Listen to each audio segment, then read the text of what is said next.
In the last month, the city of Portland has received close to $1 million in donations for the asylum seekers. With the deadline for getting those families out of that makeshift shelter at the Portland Expo quickly approaching, city leaders are working to determine just how to distribute the funds. And that's the question we want to know.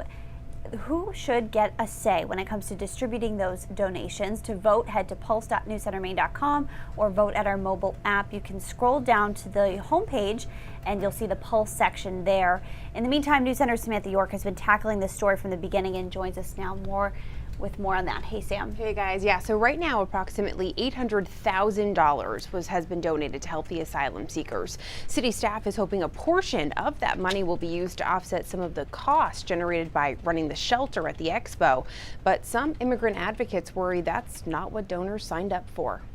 For the last few weeks, the Portland Expo has been home to hundreds of asylum seekers, but the 24/7 emergency shelter comes with a cost. Just how much? City officials still don't know, but what they do know is that donation money received for the families could help. We've raised $800,000, so certainly we're not looking to use all of that. Instead, Portland's communications director, Jess Grondin, says the city is only looking to use a portion of it to make up for costs accrued by additional staffing to provide assistance and security to the families. The Expo is different. It's a 24/7 operation. There are 3 meals a day there. So certainly it is their home right now, and there is a cost associated with that. But not everyone agrees. Some immigrant advocates feel the city should use other funds, not money for families who came here with nothing. I would hope that they use funds as carefully as possible, and that should include providing direct support for people as they leave the Expo, which is coming up very quickly. Grondin says there would be plenty of money left over to do just that. And now it's up to city councilors to make the final decision. From our perspective, we feel like we're staying true to the mission of the donated money because it was to provide housing and basic necessities. So can we take a look at that Pulse poll right now? Right now we've got, 17% of you guys saying that donors should get a say in where their money goes, 13% saying no, and a good chunk, 66%, saying the city should work together. So this is something that a lot of viewers at home have been talking about as well. Nancy says that she donated and wants her money to go to direct care and not to city workers overtime.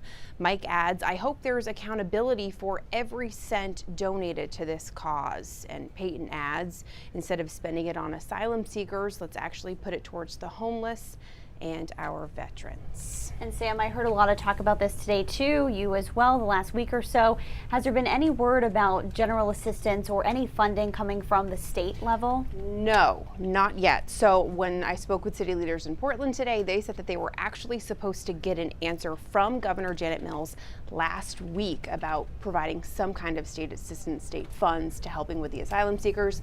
They hadn't heard anything yet. When I reached out to her staff today, I actually just got an email back. They said that the governor plans to continue working with different organizations and specialists, educators, to basically figure out what else they can do, and that the Department of Health and Human Services has coordinated the state's efforts to connect individuals with medical, legal, educational, and housing supports, but still nothing specific about funds for general assistance. So definitely still waiting for an answer on that. Got it. All right. Thanks as always, Sam. Thanks, guys.